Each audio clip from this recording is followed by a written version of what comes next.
Welcome to the Centre Court MBA Festival, and of course, throughout, we're meeting the decision makers, the admissions directors from many of the world's top business schools. It's always a pleasure to welcome Dawna Levinson. Dawna is the Assistant Dean of Admissions at MIT Sloan, a fantastic school that brings this fusion of business and technology and does it with values and with thoughtfulness.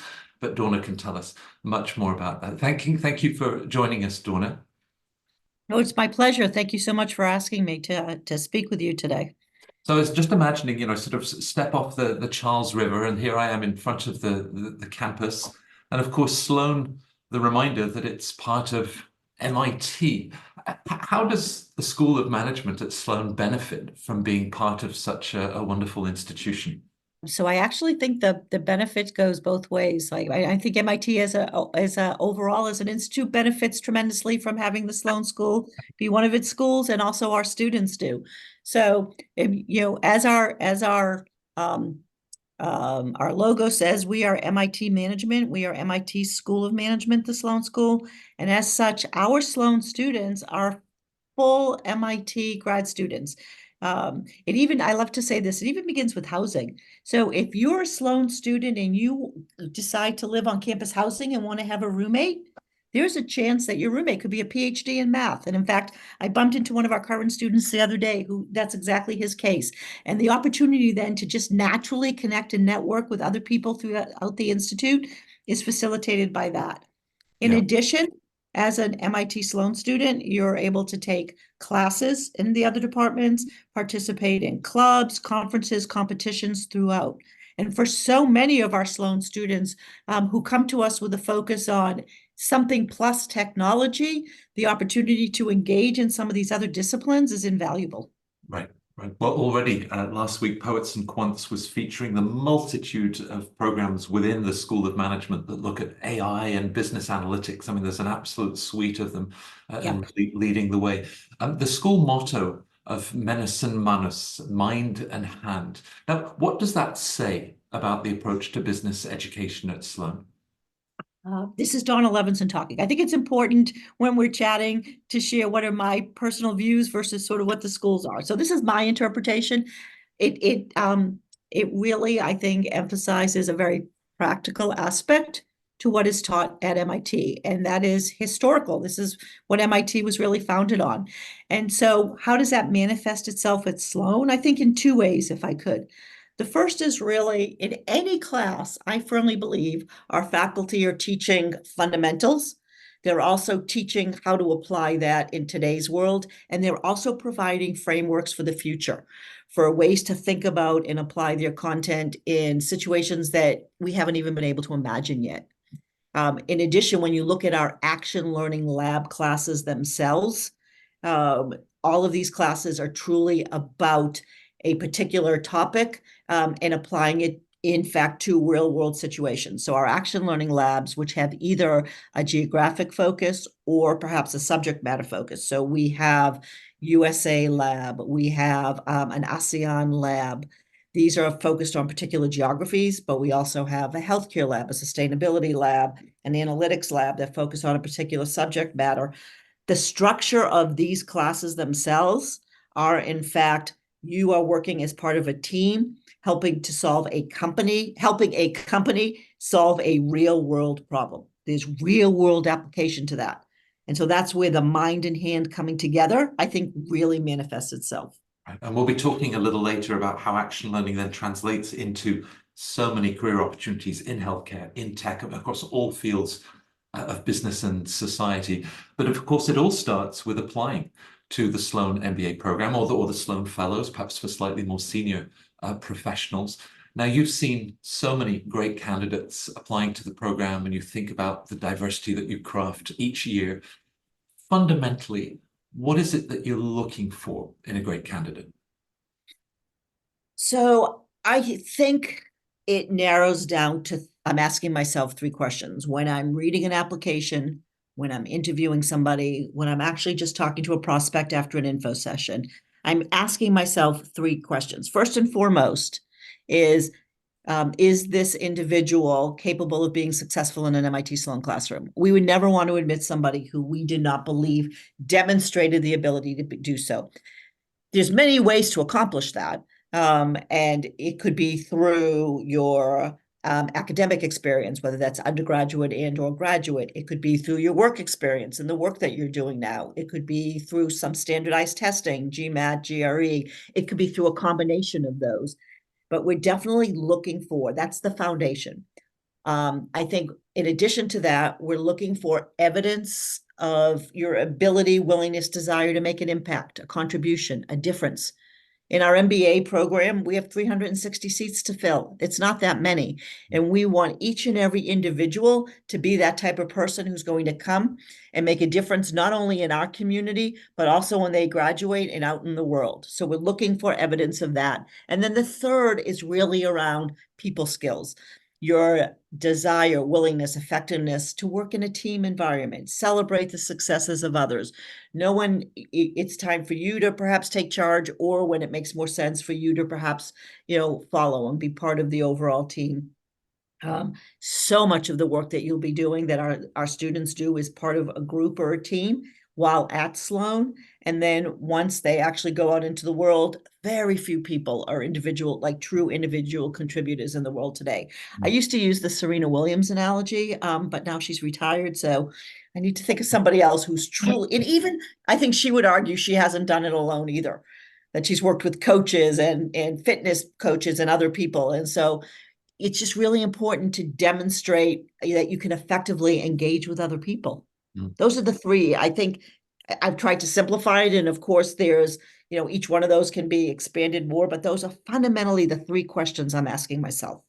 Because when you think about evidence of having had impact, also just for our viewers, that could be in a professional context, but it could equally be during their years of college and studies, but things that they're doing in the community. There's no one place that you'll look to see that form of impact. 100%. Totally. Yes. And we give people I think we're going to talk about the application a little bit, are we not? But through our application, we give people the opportunity to really share, who they are as an individual, which includes not just their work experience, but, what gets them up in the morning and what excites people. Right. Two very distinct parts of the Sloan application. One is a short recording, and maybe this speaks to the people skills. It's not about people being camera shy, but you ask them to sort of share thoughts with you. What does that bring in your assessment? Does it just give you a better sense of the individual? So it's a 60-second video asking people to, we position it that you're introducing yourself to your future classmates.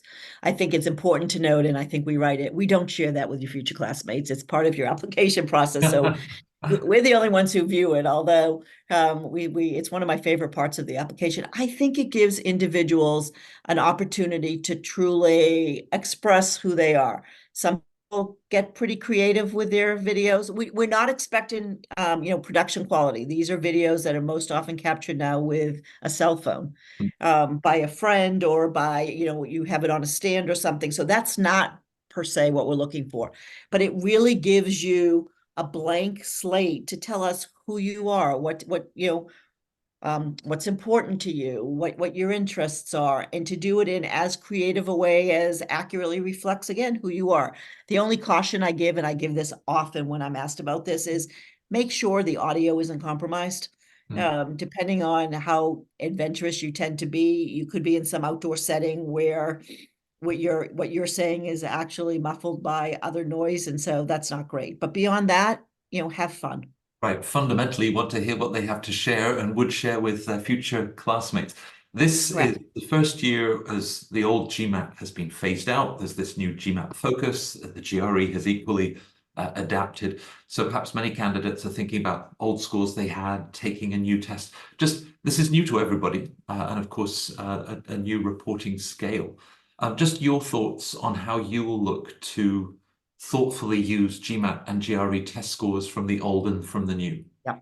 So first of all, to your point, we are accepting both. We are accepting old GMAT and new. We're accepting both GREs.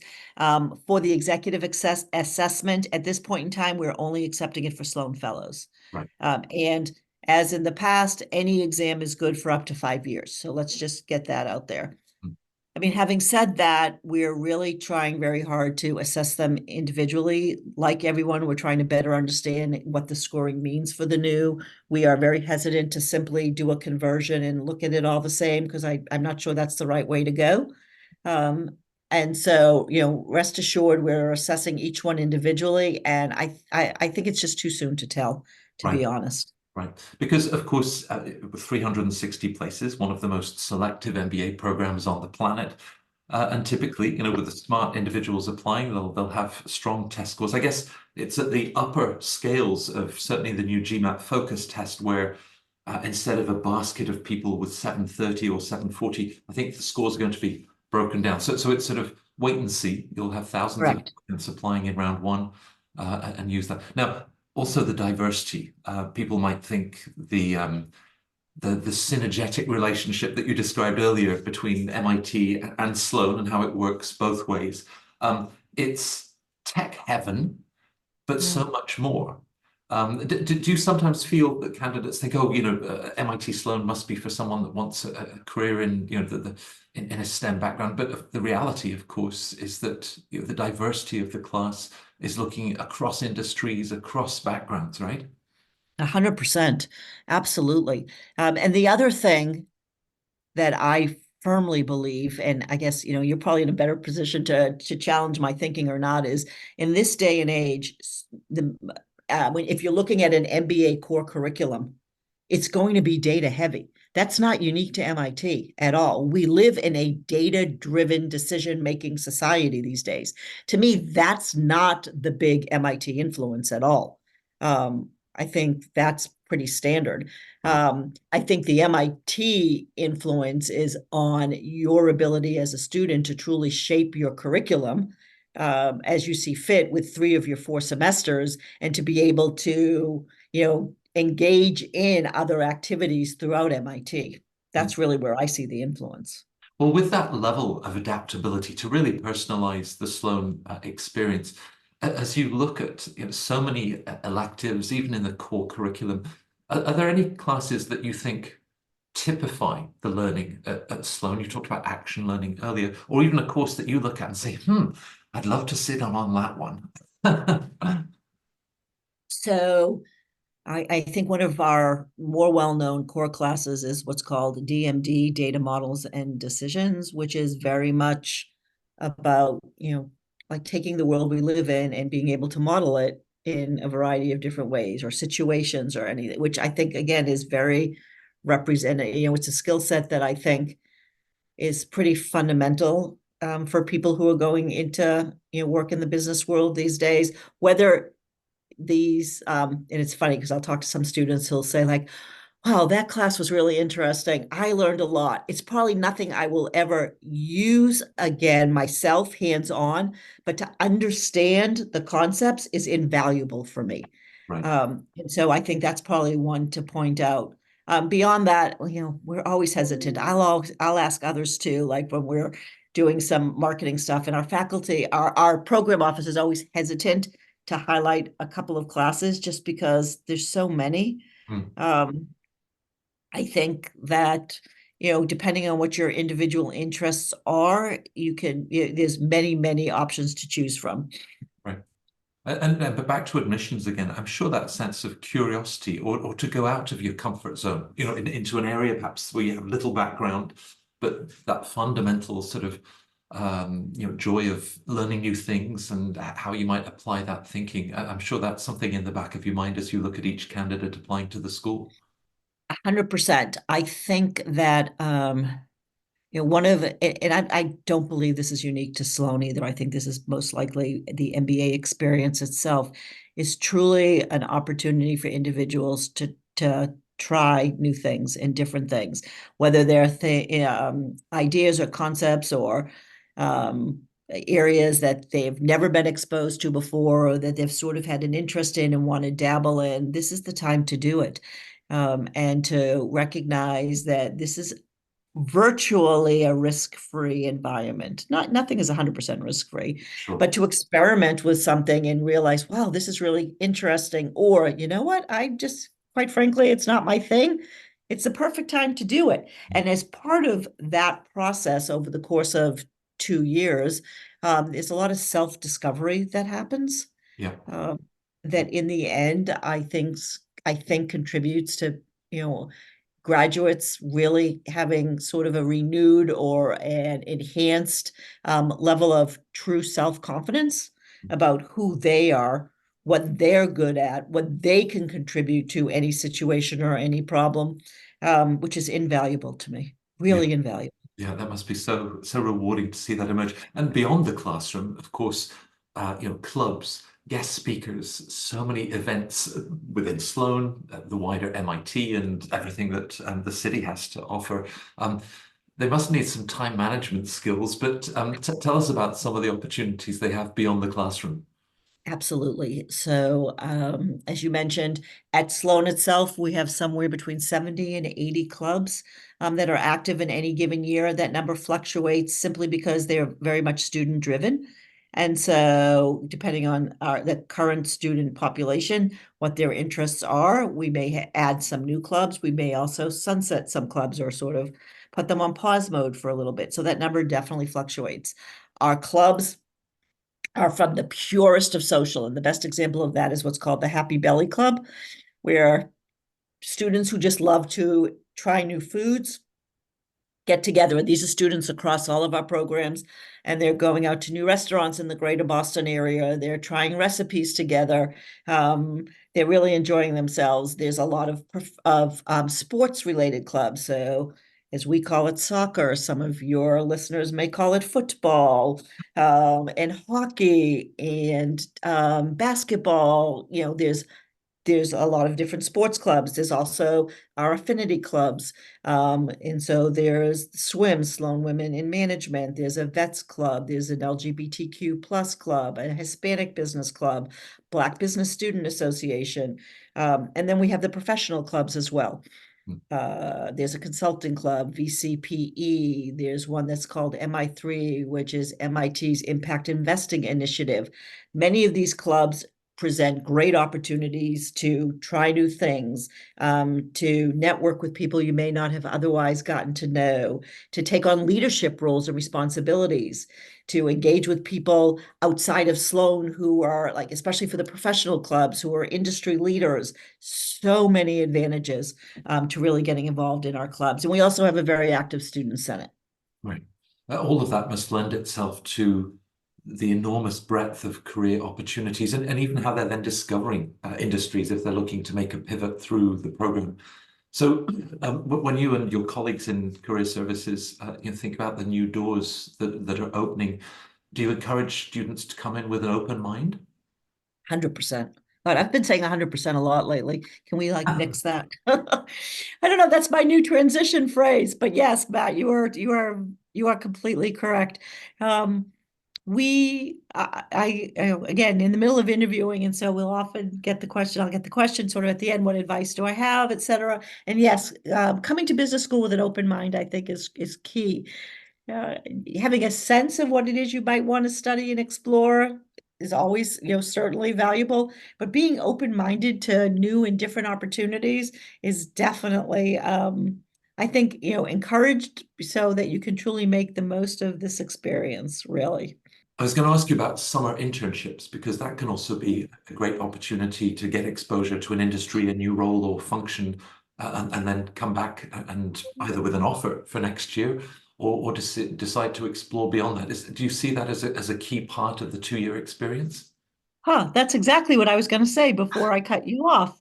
So yes, the summer internship, and I will tell you this, for those of you who think everybody who goes to business school gets a summer internship, loves it, gets a job, and is secure for the next year, that is simply not the case. I firmly believe some of the best summer internship experiences are those that, quite frankly, you did not like, because then you've gotten it out of your system. Right. I'll give an example. This is just an example, but you've always wanted to go into consulting. And so you have an internship in the summer with one of the consulting firms, and at the end you realize it's just really not for you. That is an invaluable experience. And I want people to understand that come fall of your second year, many of our students are still or starting over to pursue opportunities. You will not be alone if you, in the fall of your second year, are like, oh, I'm rethinking what it might be that I want to do post MBA, Mm. which is great because otherwise, that transformation happened in 1 year and you've got 2 for it. So don't Yeah. look at that as a negative at all. Mm. Yeah. Now, through the admissions process, the deep dive that you and your colleagues are taking, those 60-second clips as they imagine themselves presenting themselves to the future class. So the individual that you've met through the application, and then you see them go through this extraordinary learning experience, but at both the personal and the professional level. Can you really see, from the day that they joined Sloan and 2 years later, do you see a huge difference? I actually believe that people stand taller. I do. It ties into what we were talking about before about the confidence building. They're a little bit taller, a little bit, it's not necessarily a strut, but it's a confidence that people have. I absolutely see it. I look for it. So I get to meet people through recruiting events and through the interview process from a variety of different ways. And there are some people with whom that connection really lasts throughout their time at Sloan. And I use that as an opportunity, one, to hear from them about their experience and what surprises them, et cetera. And two, for me to observe what we're talking about, really how I see them changing over the course of that 2 year period. And it is definite. It really does happen. Right. And I know how committed you are and so much passion for the school. When you see them come back, their 5-year, 10-year, 15-year reunion, do they ever sort of come up and sort of say, Donna, the thing that I always remember, or some memorable experience, what sort of things do they share? Yep. So it's actually even a little bit more than that. For many of our recruiting events and all of those that don't necessarily happen on campus, we rely heavily on alums to share their experiences. And we ask these types of questions. And so I'll say in no particular order, it's definitely the lifelong friendships that they have made with their classmates. And, many people will tell a story 10, 15 years out how they just got together with a group of classmates, either socially or even there's professional ties. The connections to the faculty, though, that Mm. is so impressive. The fact that our faculty are so approachable while our students are at Sloan, and then those relationships last years and years out. And people will tell the story of how they've had this challenge at work. They're out 15 years. They'll reach out to Professor so and so, and not only will they get a response, but a desire and a willingness to really chip in and to help them think through whatever the problem is. And so those are the two really big ones. And they're both around people. Mm. Yeah. They're both about people. And I guess I'm reminded, you mentioned, 360 students. So, as one of the big schools, you're actually a more intimate school, which means that ratio of faculty to students, that they have so much time for their students, even then 15, 20 Yeah. years later. Yeah. So just in case someone says 360, I thought it was 410. It's 360 2-year MBAs, and then we have an additional 50 LGO students. So LGO, Leaders for Global Operations, are our students who are pursuing both an engineering master's and an MBA. They start the summer before, and then when everybody comes together in that first fall for their core classes and electives, the LGOs join the other MBAs, and together that's our 410 students. Got it. So whether I'm looking at the full-time 2-year program, the LGO variant, what do you recommend for any of our viewers, to take next steps, to reach out to the school, perhaps connect with alums of the school? What do you think are some of the good touch points to find out more about the Sloan MBA experience? So, let's see. First of all, post-pandemic, we are now continuing to offer virtual events. We are also inviting people to campus through our class visit program and monthly on-campus info sessions. And we are traveling both domestically and internationally. So there's lots of ways for people to engage with us and to engage with us frequently if you like. One example is our monthly info session that we host on campus. We also live stream. And I encourage people to if you're serious about coming to Sloan or really thinking about it, I would register for them, for a bunch of months, because we have a different student panel every month. So while you may be subjected to the same jokes that I tell every time I talk about the application process, you're going to hear from 4 very different students sharing their experiences. And so it just really brings to light from people who are living it what the experience is all about. Well, But there are many ways to engage with us for people all over the world. yeah, great. Well, I know that you engaging with Centre Court in the month of March, when between the MSMS, the Sloan Fellows, the Masters in Finance and Analytics, there's a lot, there's always a lot going on, so many great candidates to be reviewing, and you do that with such care and such thoughtfulness. But, your passion for the school and enthusiasm, thank you for making time so that we could do this recording together. It was great to have you as always. Oh, Matt, thank you very, very much. I greatly appreciate it. And to all of you out there, please connect with us. We're really happy to do so. So thank you.